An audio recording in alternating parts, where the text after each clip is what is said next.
Raja Kulagiri dengan mudah dikalahkan. Kerajaannya dirampas dan 2 orang permaisurinya hendak dijadikan istri. Dewi Sinta menyadari siapa Watu Gunung.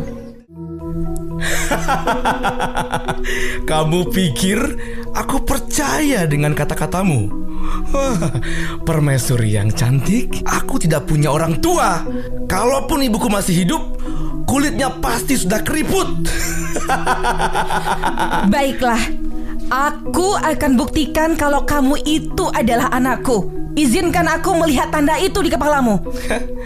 Tanda? Tanda apa? Silakan saja. Ternyata dugaanku benar. Luka di kepalamu ini sebagai bukti bahwa kamu itu adalah anakku, Watu Gunung. Aku gak peduli.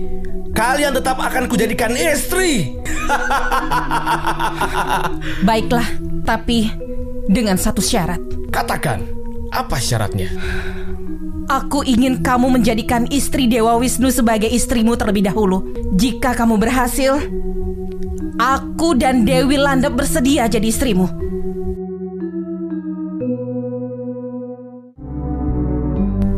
Pikirkan baik-baik, Watu Gunung. Tindakanmu ini sudah melewati batasanmu. Bertobatlah sebelum terlambat.